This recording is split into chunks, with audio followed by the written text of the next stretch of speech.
It's finally happening. eSuite's e-commerce accelerator program is kicking off on the 14th of March. Over 10 weeks, I am going to take you through the foundations of e-commerce, including strategy, marketing, technology, finance, analytics, and supply chain. You'll even leave with an official Shopify certification. Each week, I will host a 2-hour live session, which will be supported by templates, case studies, and resources to accelerate your e-commerce career. Whether you're looking to get into e-commerce, want to upskill in e-commerce, or just want a refresher, we'd love to see you there. The waitlist is now open, and if you join the waitlist, you'll be the first to know when the accelerator is open for registration, and you even get a coupon for $500 off the registration price. No commitment required at this stage. To read more and join the waitlist, head on over to esuitetalent.com.au/accelerator. That's esuitetalent.com.au/accelerator. I look forward to seeing you in there. We just didn't anticipate initially opening an online store. And in hindsight, that should have been the first thing we did. Retail, the industry itself, it's the biggest employer of young people, and youth homelessness is the most represented group of people who are experiencing it. So it's the perfect marriage to make. It's just funny, like you sort of put something into the universe without being too airy-fairy. And that notion of authenticity, it seems to just attract and breed some incredible talent. Welcome to Add to Cart, Australia's leading e-commerce podcast that express delivers all you need to know in the fast-moving world of online retail. Every week, Nathan Bush from eSuite and an e-commerce industry expert will share the news, research and insights that you need to know to keep you at the top of your game. And of course, keep your customers adding to cart. Hello and welcome to Add to Cart. My name is Nathan Bush, host of Add to Cart and director at e-commerce talent agency eSuite. Did you know that there are 120,000 Australians who experience homelessness every night in Australia? And of those, 60% are under 35 and 40% under 25. I didn't realise the magnitude of the problem or the ways that homelessness is in our society, but often goes ignored or undetected through the different ways people can be homeless or at risk of being homeless. Today's guest helped shine a light on that for me. He is the CEO and the co-founder of HoMie, a social enterprise that aims to break down the stigma associated with homelessness and those experiencing it rough on the streets.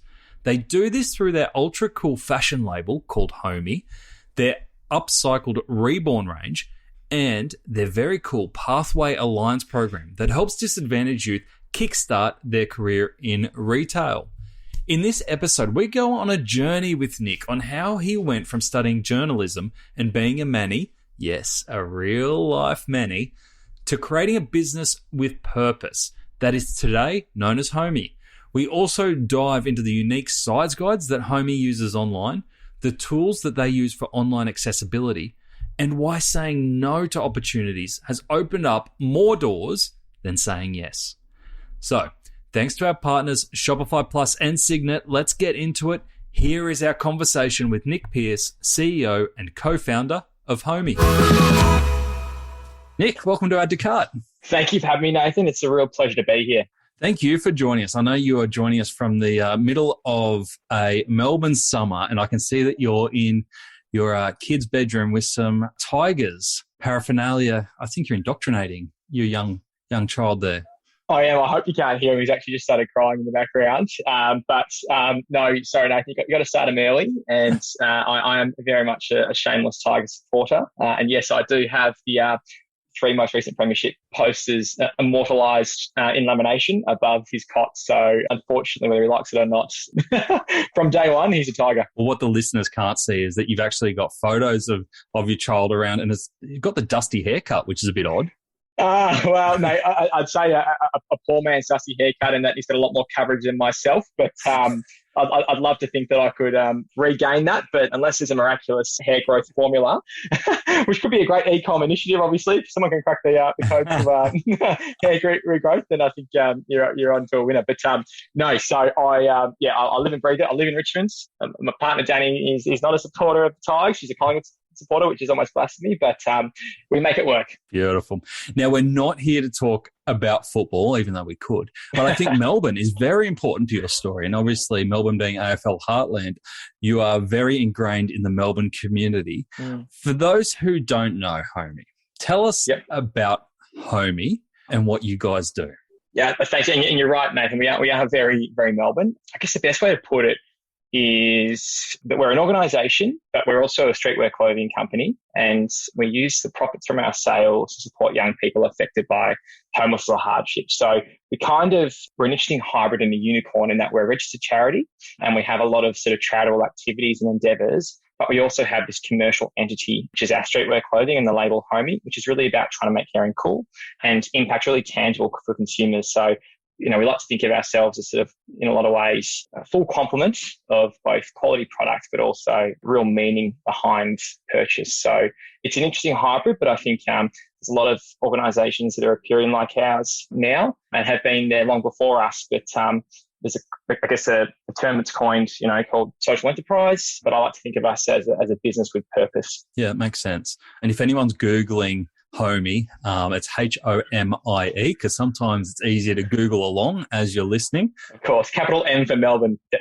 Capital M for Melbourne. So capital HO, capital MIE for HoMie. Check them out, because what I love is that when you view HoMie, you don't see it as necessarily a charity. And you've obviously designed it this way. It feels like it comes from a fashion background first and foremost.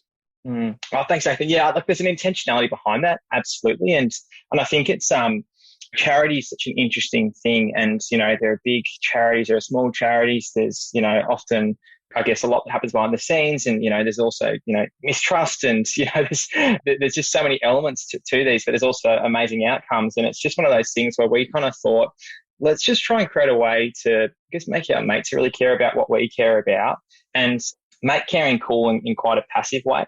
So rather than have a T-shirt that says anti-homelessness kind of homelessness sucks, etc., obviously we're going about it in a really subtle, unassuming, but hopefully also quite a savvy way, in the sense that, HoMie is an acronym for what was initially a Facebook page called Homelessness of Melbourne. So it stands for Homelessness of Melbourne Incorporated Enterprise. And we talk about this notion of being a label for the streets, that kind of play on words, and that it's streetwear clothing, but also obviously there's an association between homelessness and the streets.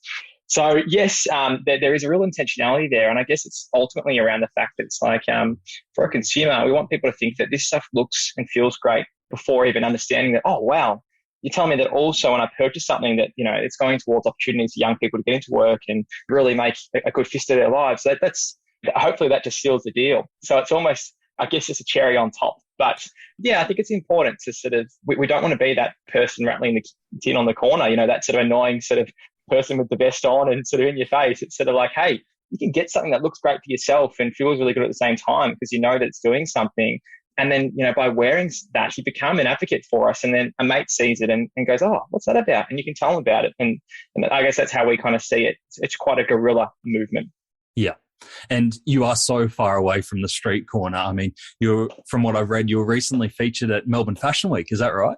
Yeah, it's been amazing. We're so lucky, I think, just getting so much positive sort of sentiment towards our endeavours, and it's great to see that all that hard work is paid off. And probably more recently, it's around a really unique model that we have with the ReBorn range, which is just this sort of high fashion, for me, I mean, you guys, you can probably tell by looking at me, but for a listener, very generous, Nathan said that I have a Dustin Martin haircut. I'm bald and I wear pretty blank basic clothing, but certainly the ReBorn range is real high fashion, but it's an amazing opportunity for us to kill two birds with one stone in the sense that, it's all repurposed, upcycled garments, one of a kind, high fashion. And we're talking about getting factory seconds and samples from brands like Champion and then creating these one-off pieces that just, they're very eye-catching, they're very high fashion. And it's been an amazing entry point for us to make a bit of a statement around, okay, we've got this brand HoMie, we've got this sub-brand ReBorn. HoMie does this for young people for homelessness and hardship, and then ReBorn's doing this for the environment. We're about to save X amount from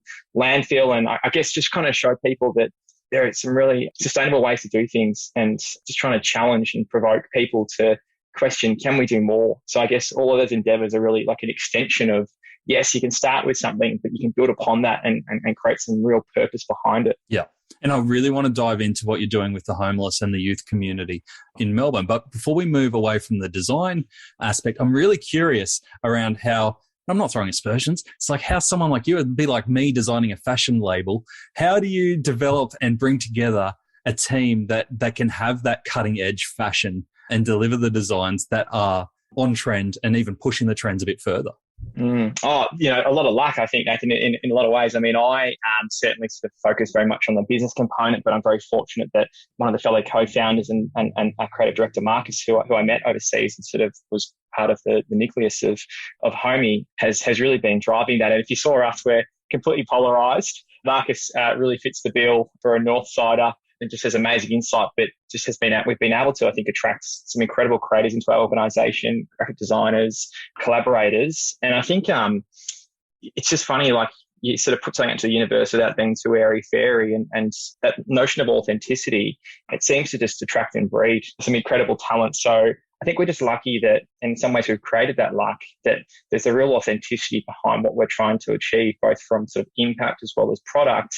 And fortunately, we've come across some incredible creative people. And it's all about creativity. Creativity for us, we've created an innovative solution to this issue of homelessness, similar to, just this medium of not only, providing direct employment opportunities, but also then how to educate people and generate awareness. It's all about creativity. So it just underpins sort of the entirety of our operation. So I can't take the full credit. I'd like to think that I, in some ways, sometimes have a good idea, but at those workshop meetings, I often tend to remain very quiet, and I'm often the pragmatist and the sense checker around the feasibility. That's my role, is to make sure that can we actually translate this into action. Yeah, don't worry about that. I'm the head of marketing apparently at eSuite, but when it comes to anything design or colors or style, I get no say. So I feel your pain. Yeah. You got to know when to talk and when to shut up. That's right.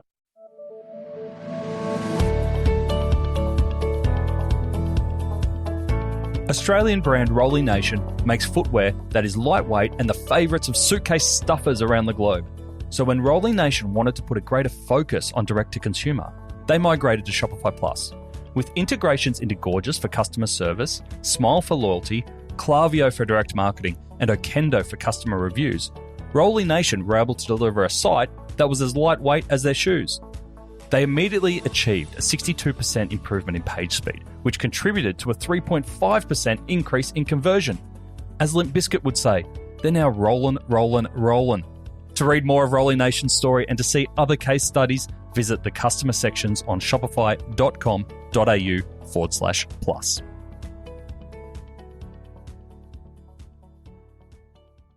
There's a new collection online that I can see. Is that an official Disney partnership that you've got going on there? Yeah, no, it is. And that's just incredible, really, to think that we've been able to reach out to Disney and to be on their radar. And, the way that was sort of connected was via ReBorn. Someone from Disney saw that, loved it, hit us up, and we thought, Disney's one of the biggest brands in the world. If we can just get some noise happening and to being seen to be working alongside them and have access to those assets, it's an incredible opportunity. It gives us credibility, but obviously also hopefully it was a great experience for their team. And, they undertook the empathetic employment training with us, and that was awesome, wow. That's cool. A really good sort of deep, commitment and connection. I think all the partners that we have, that they're not transactional in the sense that, we look at sort of what are the other ways that we can work together, not just from obviously putting out some premium products. So incredible moment for us to think that the collaborations that we've had to date have been with some of the biggest brands in the world, and Disney and Champion, and obviously more to come in the future. But, I think those partnerships, they certainly aren't off a whim, and they're really value exchanges. And we ensure that obviously all parties are, generating what is fair and reasonable from support, exposure, awareness, because we obviously have lots of value and a lot to offer. And sometimes I think, historically that's something that, we had a bit of trepidation towards, but we've got something really valuable. And I think we've just got more and more confident as we've grown to be able to sort of talk to that and understand what that value is. So yes, the Disney collection obviously launched prior to Christmas. And I think for a lot of people, it's sort of a trip down memory lane. It's really hard to get, you can get obviously sort of Disney toy at the sort of generic stores, big supermarkets and whatnot, but it's very hard to find sort of premium garments for people to relive their childhood. So yeah, I've definitely got a bit of an assortment in my my closet. Very cool. And it's like you said, exactly what you said is like, it's probably a sum of all those opportunities, those quick and easy opportunities you said no to, because people like Disney see that you're consistently putting out quality and well-considered campaigns and creative that they can align themselves to confidently. So well done on having that long-term view. Thanks, Nathan. Yeah. Last thing I'll say on the e-commerce side is, as I was browsing through, and tell you what, I spent a lot more time browsing your site than a lot of others that I have in the past. Oh, that's good. That's good to know. I think that's really great feedback. Yeah. There's so much interesting content in there and creative. Was your HoMie fit videos? So a lot of people will put up a size guide and it will be the most boring page on the website. It will often be a table with different sizes for different types of clothing, male, female. There you go. We'll translate it into a few different countries and you work it out from there. What you've actually done is you've got videos for different sizing and different types of clothes so people can actually see it on real models. Who came up with that idea? Oh, look, that's just obviously the brand team and being hyper considered, and accessibility is such an important thing for us, and diversity and inclusion as an organisation. And I hope that's represented again. You can sort of feel that with, obviously see, our models and, our talent and also sort of our internal composition. So I guess it's one of those things where we wanted to make sure that, there's no one has ever felt excluded. And, it goes to the fact that you go on a website and you can also, there's a tab that will pop up and automatically sitting in your left-hand corner that's around accessibility. It's a great plugin from a group called Userway, where I think it just, if it can twofold make someone feel more welcome and belong, that increases that brand loyalty and sort of buy into, understanding that we care about you as well. But also, I guess, it's just easier, isn't it? I find it certainly, because I hate when, you're shopping around at different brands. I love shopping at different brands, but I hate when you just don't know. There's a large compare like for like, and, there is, obviously those side guards, which is so tedious to see it, and the fit and feel and to be able to add that next layer of confidence as well with someone's purchase, to know that, okay, I know it's going to feel like I can feel good about it, because that's the worst feeling is when something comes and it doesn't. And it's just like, I've been hanging out for this for so long, especially during the COVID period, and it rocks up and you got to send it back and take, by the time you want to wear it, sort of whatever you bought it for, it's often, you've missed that window. So, you're over it. Yeah, exactly. So no, I think it's about belonging. I think, as silly as that sounds, it may not be the answer that, may have anticipated, but it's about belonging. It's about making sure people feel that, we thought about you. You can see yourself in our stuff. And in terms of accessibility, obviously very important to you guys. Are there any tools that you guys use to make sure that the website is as accessible as possible?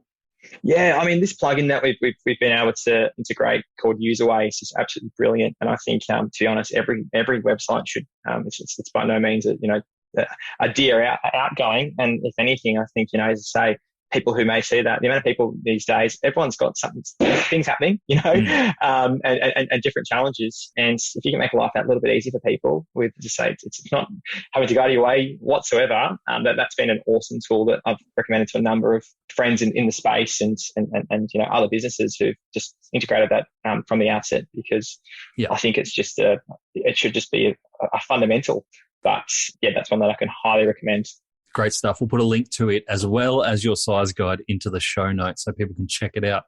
Awesome. Now, I'd love to get the origin story of HoMie, of how you came together with your co-founders and how you had the idea of turning into a fashion label for purpose. Yeah, it's an interesting one in the sense that it actually harks back to an overseas trip in 2013 where I met Marcus, one of the co-founders of HoMie, and there's been a number of people who've been sort of founding members. But we went overseas during this fundraising bicycle ride from Vietnam to Cambodia for anti-child trafficking. So not directly correlated to homelessness in Melbourne, but such an important cause and issue.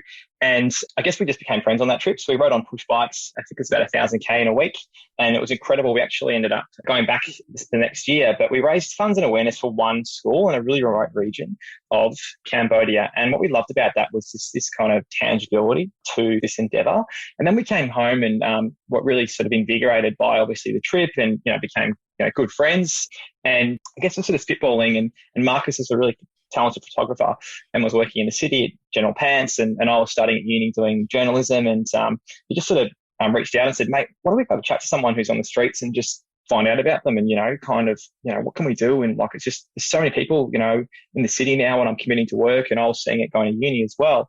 So we decided to meet just in the CBD in Melbourne Central, and we just thought, let's go chat to someone. So we literally went out, saw the first person, and got down to their level and looked them in the eyes and shook their hand and just said, hey, I'm Nick, this is Marcus, and we're just really keen to have a chat and just, learn about what we can do to help. And it kind of stemmed from that. So it was amazing in that, for me, one of the insights was I was very fortunate, grew up in a very supporting, loving family, middle class, and had a pretty easy ride of it. And the person that I spoke to, I went to a private boys' school as well. And the first person we spoke to went to the same school as me, albeit many, many years beforehand. But, we knew some of the same teachers. And that was really confronting for me. Obviously, I was like, I just can't believe, someone from my world has found themselves in this situation. And the more and more we kind of spoke to people, we came to find that was actually really commonplace.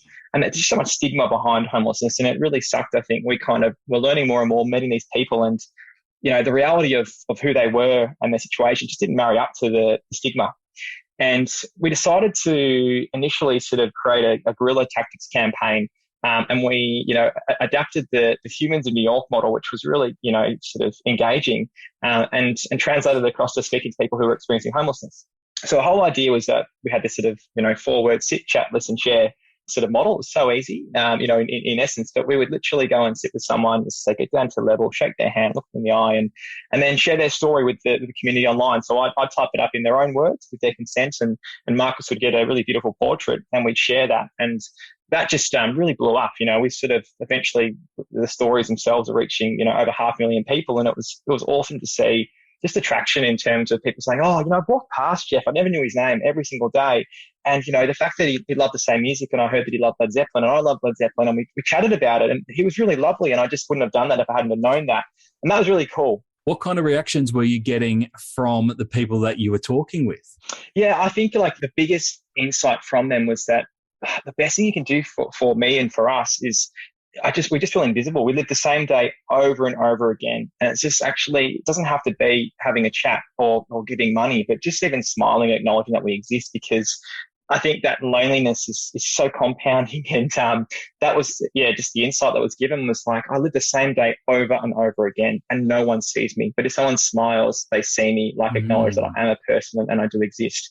And that was so important to us. So, we started to use language, and we framed this because it's true, that no one was a homeless person, but rather a person experiencing homelessness. And, really encourage the community to start using that language, and that it was a situation and a circumstance that people could get out of with the right level of support, care, and opportunity. And as I say, it really grew organically, and we were reaching a really large audience. I guess we kind of thought, well, that's great. We've got a lot of awareness out there, but there's still, so much stigma, and we need to do some direct action. Just sort of, there was something, within us that we just wanted to do more.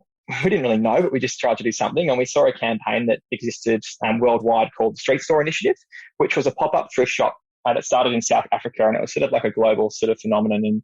And we did Australia's first ever one. So what we did was essentially, it's like a cardboard pop-up sort of dignified shopping experience.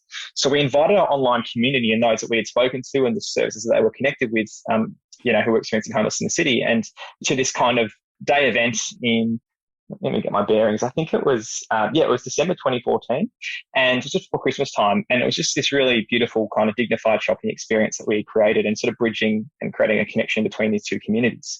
But obviously the insight again is that that's a one-day event, and it felt really amazing. And I think for all parties concerned, but at the same token, unfortunately these people are going back to, that same street corner, and, life goes on. And that for us, it was like, well, it's really cool and great to see that we could engage people and have that moment. But what more? What else can we do?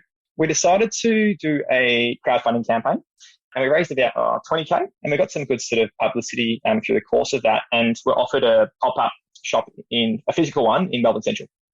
And when you were going through this, were you in a full-time job at that stage? Were you thinking that this would be something that you move over towards full-time, or where are you at personally at this stage? Absolutely not. So finishing up a communications degree, thinking I might be a journalist or God knows what. Okay. And I was actually a Manny, a male nanny at this time.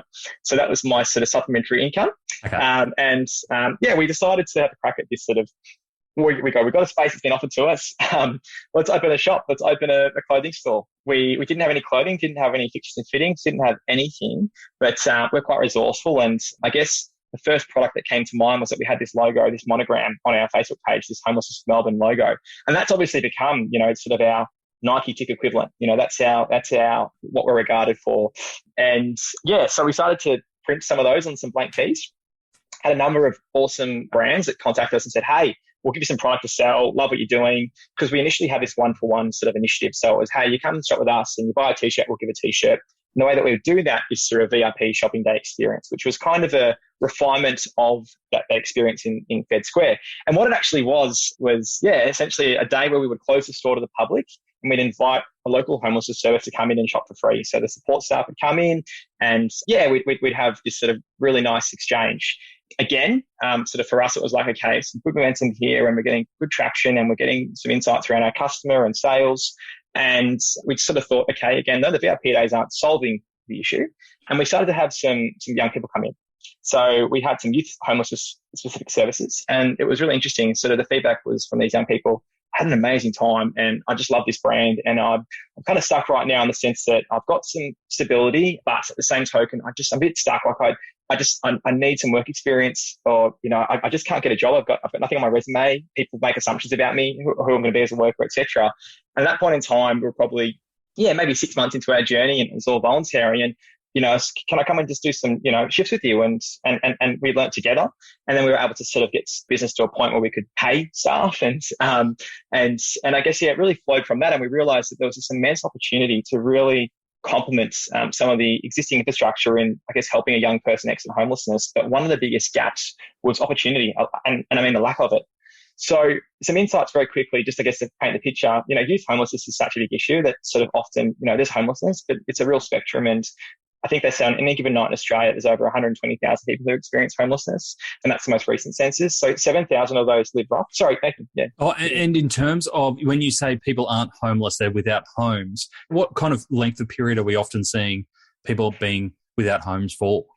Yeah, it's such a good question. Like homelessness is a really interesting term in that if someone's at risk of homelessness, they're considered to be experiencing homelessness on the census. So people can actually be in, a temporary accommodation, situation, couch surfing, sleeping in cars. And that's probably the biggest insight is that most homelessness isn't on the streets. So there's about 7,000 people who live on the streets or are living rough, but there's over 113,000 then, couch surfing, sleeping in cars, temporary accommodation, etc. So the biggest issue is actually invisible.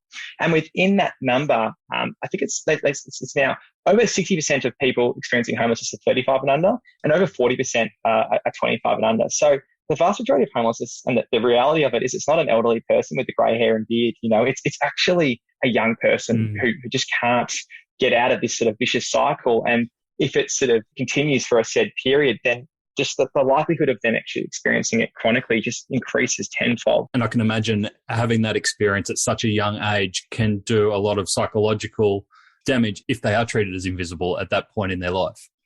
Absolutely. I mean, there's just so many contributing factors. Obviously, the biggest one we hear is lack of affordable housing, but family violence is so prevalent, obviously, with young people. The biggest one, again, that really sucks and we really try and challenge is that people often make assumptions that it's drugs and alcohol.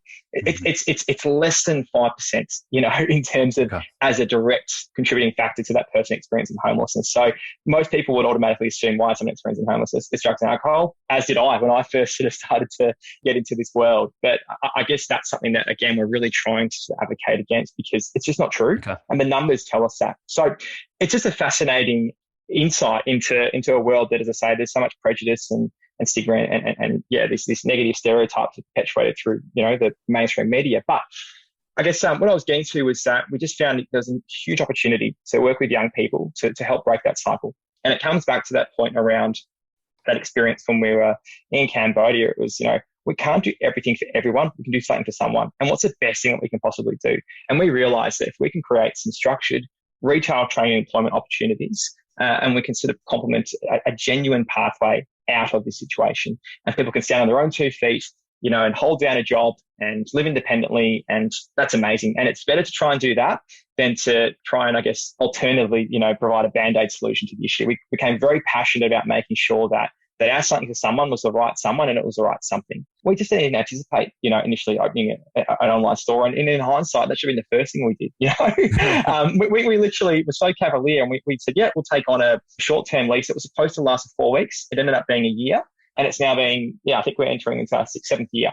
Wow. So no intention at all of going down this pathway. But I guess it's just been twofold: warranted because of the need, but also because of the appetite for people to want to support. And that's really reassuring. And that's why we're here talking today. So one physical store?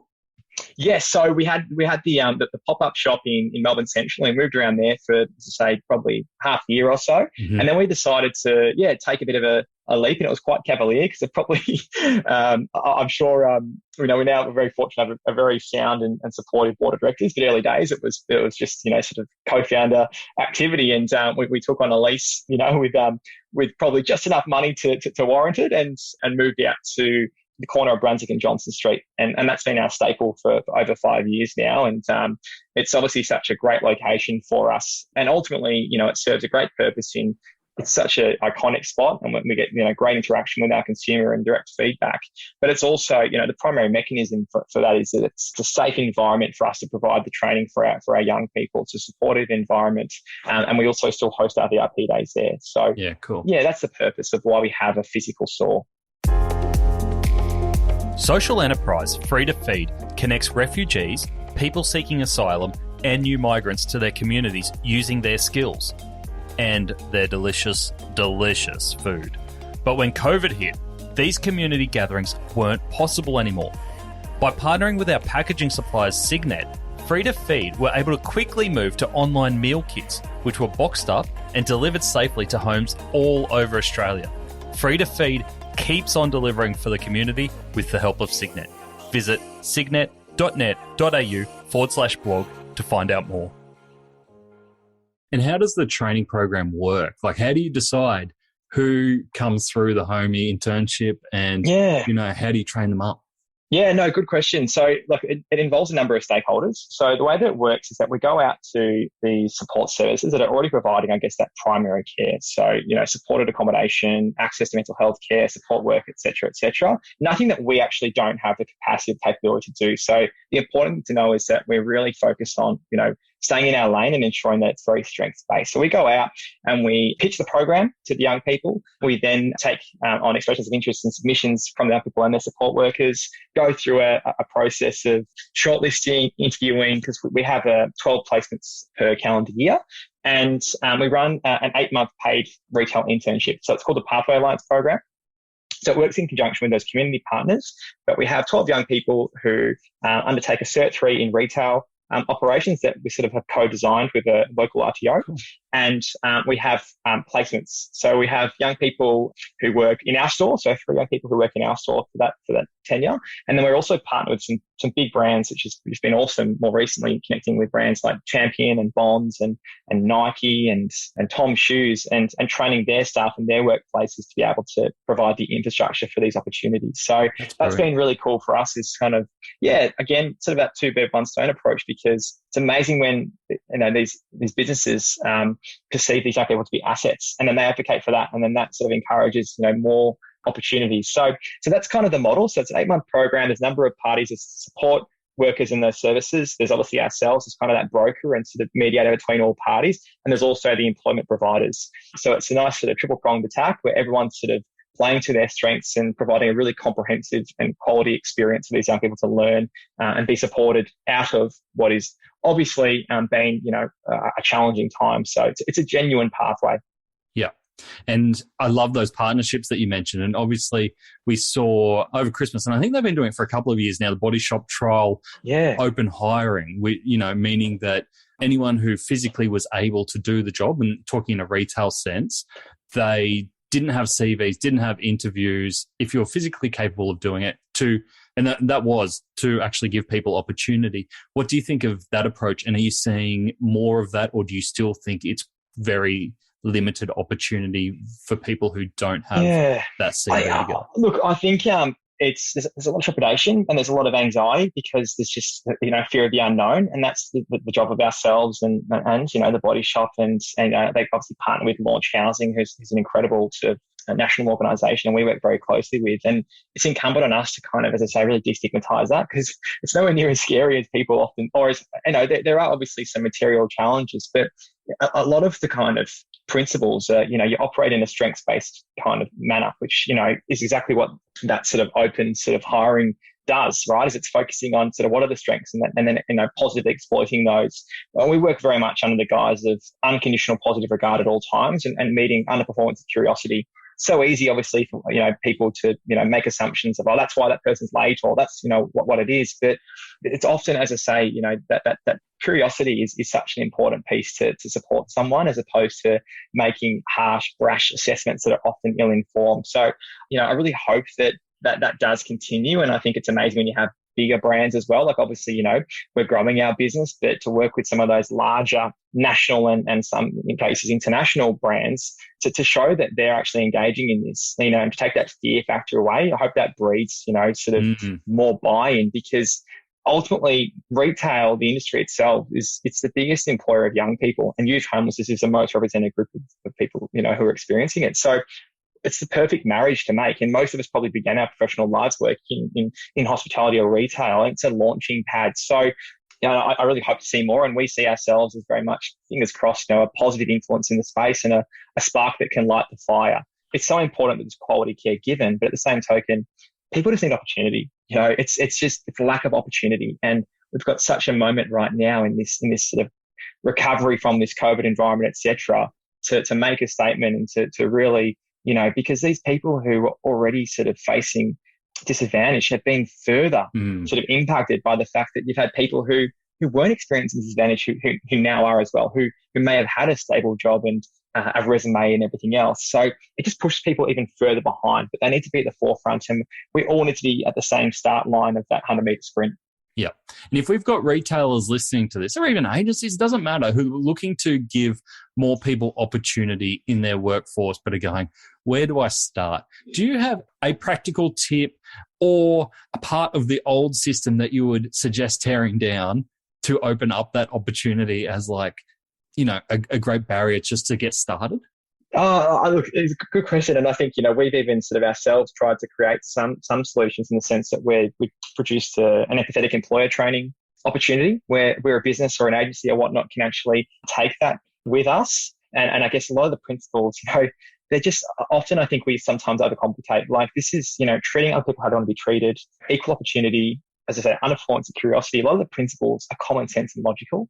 And I think like the biggest thing that we need to take away is that fear factor, and just demonstrate it's not as hard as you think it is. Like, yes, certainly, there are some considerations, but no one is beyond being able to do this. And if we can do this with the finite resourcing that we have, and we don't have the infrastructure and all the rest of it, some of these global conglomerates do, they can do it. It's just actually, as I say, just often there's just trepidation. And I guess I'd love to be able to just sort of actually show the reality to as many folk as possible, and for them to understand that, as I say, that the numbers actually really contradict the stereotypes. Yeah. And that's just, if more people knew those, you go, oh, wow, okay, that's so different to what I thought it was. So that'd be my one wish, is like just people actually, seeing it for what it is. Yeah. Versus what they think it is. Because what it actually is, and the numbers, again, you can look at the census, there's information out there that'll demonstrate that all of the stereotypes and the stigma that exists around homelessness is so out of date and was never right in the first place. Yeah, great points. How have you gone translating the HoMie message online? Because it is a fairly, not convoluted, but it's a rich message, the HoMie story, and that you're not just selling a T-shirt, you're selling a community, you're selling a message, the whole lot. How is that translated for you moving online? Good question. And it's such a, it is a challenge because, an in-person experience, you're going to get all the feels and there's more senses that are heightened through a direct exchange. Because if you come into our store and the program's running, not that we have, advertised on our staff, it doesn't say young person experiencing homelessness undertaking program, but that that's what we do. And that often when you're being served face to face, person who is serving you is benefiting not only from your purchase and the contribution, but also just the actual kind of learning experience in which is, that customer exchange. So, how do you replicate that feel good component? I think it's, the content side of things is so important in terms of what we create and what we kind of communicate. And as much as possible, obviously sharing the stories of the successes and the people, that have obviously taken it upon themselves to apply themselves to, really, I guess, better the situation. It's so important to capture that and as much of that as possible, but also to do it in a really dignified manner. It's so important that for these people we're working with, that we're talking about, focusing on where they're going, not where they've been. But it's so important that people can see that you have actually materially contributed. So obviously, as I'm sure you'd see, like our Instagram is, kind of laced with both obviously products, but also at all times trying to communicate sort of important information around when our VIP days are, content from those days, to see the faces, to kind of be able to feel it as much as possible. It can't be 100% the exact same, but I guess it's just the stories and it's the faces. And as I say, but at all times, always ensuring that it's strengths-based, empowering the young people themselves to want to be able to, support that next cohort who'll come through. The other thing that we do, I think, which is quite unique, is that a lot of our models and shoots and ranges, they often include, a lot of diversity, but also a lot of the time our young people in our program. It's amazing for them to kind of be like, oh yeah, that's amazing. I'm, not only am I going to work today but in the shop, but I'm going to be part of the shoot and be online today and to see myself as part of this brand. That's awesome. And obviously, that's, again, we don't actively promote that, hey, this person in this photo is from this background, but that's what we do. So as much as possible, it's providing those outlets and those opportunities for our beneficiaries to really be front and center, but in a dignified manner. So I guess that's kind of, the approach that we've taken. But it's interesting, like I think we often find, which is really telling, when we do a post, a fashion post, which always gets pretty decent traction on our Instagram, it gets a good amount of sort of, views and whatnot. When we post about our stories close day for our VIP day, it gets 10 times the traction, which is so telling us that people really value the information. So we've got to make sure at all times there's a frequency to that and we bring them up to date with how it's going. So again, it's actually accountability. So probably the biggest thing in terms of promoting our message and the impact is just to be accountable to our stakeholders, which is our customers. So that's probably the way in which we view it, is that you have enabled this to transpire. So to make sure that that's felt as much as possible and they have access to that. So that's the principle. And I think it translates into a shopper's experience as well, because the word that I'd use to describe it is interesting. So every image that I feel you're in there, whether it's on the website or Instagram, is like, I'm interested in so much of this journey. Like, I'm interested in the product because especially the ReBorn range, it's out there and it's like, it's stuff you've never seen before. I want to know more about how it's made and what it's made of and where the material came from. I want to know more about the model in there. What's their story? They look like, they've got a great story, and you can obviously see that they're presented in a positive light with a lot of opportunity ahead of them. And just visually and design-wise, it's not done in a lazy way. It's really creative as well. So I think you've taken the shopper on a great journey there as well. Thanks, Dave. Yeah, I think I really appreciate that feedback. And I think, again, it sort of harks back though to the way that we do things, right? In the sense that like everything is quality. Like we work with a small group of people, and it's actually deep impact and high touch work, but it's quality, it's comprehensive, it's collaborative.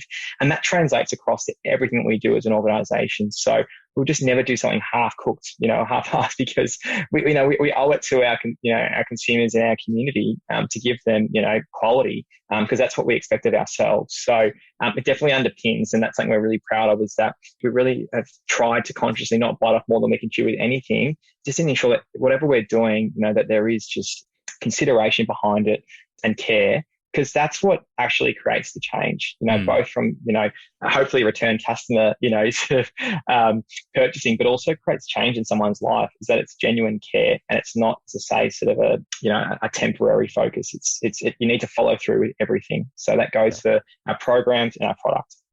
And I bet that's not always easy to stick by. There would be temptation to go the quick and easy route sometimes, especially when you're doing a business for good.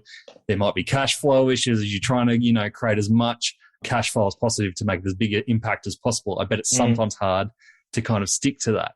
Oh, there's absolutely opportunities that do present, and they're amazing in another world, but sometimes just contradict our sort of our core values. And we have had to say no to some amazing opportunities that they don't align, and you just have to really stick to your guns there. And I think again though, that sort of harks back to strengthening your brand and the authenticity that you build. And it's probably more telling opportunities that you pass up than the ones that you actually take upon. So yes, it's a really good point. Sometimes it's like, oh, that would have been amazing, but at the same token, again, I think that's what hopefully our consumers value, is that, we're at all times that are really considered in our approach. So yeah, it's a double-edged sword sometimes, isn't it? But I think longer term that it will pay its dividends. Pardon the pun, talking about cash flow, etc. That's very smart. Now, you've spoken to a few things there, but what are you most excited about for what's coming up for yourself and HoMie? Oh, that's a great question.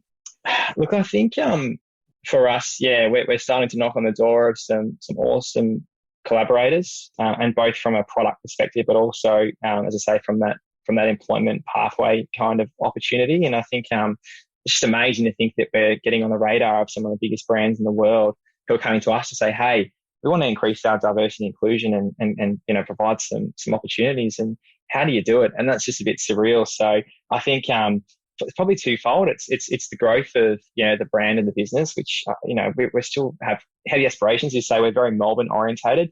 We want to be a household name in the country, and it'd be awesome if that expanded beyond that, because this program and this approach, it's actually a real solution. It's not the whole solution, obviously, but it's a really important piece of the puzzle to actually tackle homelessness, and it is possible. It truly is with the support services that exist. They are under-resourced and the demand is so significant. But fundamentally, right, to change someone's life for good, at a critical time, you just can't compromise on quality and care. So I think the fact that we stick to our guns there, and I'm really proud of that, and that's actually getting traction, is really encouraging for us. But I'm just most excited about, as I say, sort of being known for not what we do, but the way we do it. Yeah. I think that's what I'd love our legacy to be, and my legacy to be, is that, it was a way in which they went about it was the right way. I'm not talking about in past tense, like we've just kind of, gone under or don't exist anymore, but I just would love to be regarded for that and just be respected for that. I think that would be awesome, beyond anything. Yeah, no doubt. And you've got that respect. You've built this from the ground up, authenticity at the core. Really excited to see where you can take it, especially on that national scale. If people listen to this and they're like, I'd love to partner with you, I'd love to learn more about the employer training, how can people get in touch? Yeah, look, I mean, the website, as you said, hopefully is intuitive enough. There's certainly, I guess, you can sort of follow the yellow brick road that's been carved out for you on the website. We'd love to hear from any potential businesses that might want to collaborate on the program side of things, or interested to learn more about the employment training. And I just really encourage you to have a look around, as you've done, Nathan, and just uncover some of the gems that we have on that side. I'd really lead people to the impact side of things, and to there's some great videos there which I think are really powerful. So head over to our mission tab in particular, and you'll learn all about our why and what we've been able to do to date. And I'd love for you to get in touch. Follow the prompts, or otherwise just email me at nick@homie.com.au. I'm always happy to have a chat. Good stuff. And that website is HoMie, HoMie.com.au. Nick, thank you so much for joining us on Add to Cart. You've definitely opened my eyes up and made me more aware of creating that opportunity for people in need, especially around youth and homelessness. So thank you for sharing with us. Thanks for having me, Nathan. It's been an absolute pleasure. I really appreciate all the care you've given to preparing this interview and all the amazing questions. So thank you for having me. It's been an absolute pleasure. What an amazing story. I love when someone comes and shakes you out of your comfort zone and introduces you to a whole world that you may know is out there but not understand properly. And Nick certainly did that, or at least started to do that for me today. Bit of side goss, actually. Nick's partner, Danny, who he mentioned, is the famous Danny Holloway, founder of The Merry People, who we had a chat with back in episode 22. Now, I don't feel so bad that their bub is born into a Tigers and Pies family, because he's going to have some seriously good founders for parents to make up for his AFL teams. All right, here are the 3 lessons I took out of our conversation with Nick. Number 1, guerrilla coolness. Nick and Marcus never wanted to shove homelessness in people's faces. They didn't want to force people to care. And as Nick said, they didn't want to be that person rattling and sitting on the corner. But they used fashion as their Trojan horse. They wanted to make something creative, something cool that people naturally gravitated towards. And that gave them permission to then share their story. It's brilliant from a marketing perspective and worth thinking about what guerrilla tactics or Trojan horses, whatever term you use, you could be using to entice people into your story and make them care as much as you do. Number 2, accessibility baseline. Nick spoke about the importance of website accessibility and how that is a barrier that all of us in e-commerce can take some kind of control in as a starting point.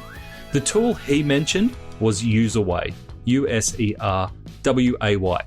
It's used by companies from Coke to Walmart to eBay and looks like it starts from around $490 US per year. You can find them at userway.org, worth checking out. Number 3, saying no to opportunity. It's one of the hardest things to do in business, especially for social enterprises. But Nick and Marcus so focused on their North Star of quality, creativity, and authenticity that they've had to say no to lots of opportunities that may bring short-term cash or connections. But in doing so, they've been able to maintain their ideals and ultimately their appeal to much larger opportunities such as Nike, Disney, or Champion. Kind of heard of those names. Saying no isn't a bad thing. It's actually a superpower. To finish up, I have 3 resources for you. Firstly, if you're a first-time listener of Add to Cart and you want to stay up to date with new episodes, head over to addtocart.com.au and you can sign up for our weekly newsletter. We'll let you know every time a new episode drops, as well as giving you my 3 takeaways from each episode and a link to the transcripts so you can know that this is an episode that you want to dive straight into. Secondly, if you want a weekly roundup of the best e-commerce case studies, tools, and research, sign up to the High Five Friday newsletter, which is delivered to inboxes at 8 a.m. every Friday morning. I read all the e-commerce news and send you the bits that I think you can take action from. Sign up at 12hi12hig.com.au/high five. And the last thing, if you are looking to explore your next e-commerce opportunity, head over to esuitetalent.com.au. We are a dedicated e-commerce talent agency connecting the best e-commerce talent with the fastest growing brands. Check it out, sign up to the email, and get in touch with me if you want to discuss your next move.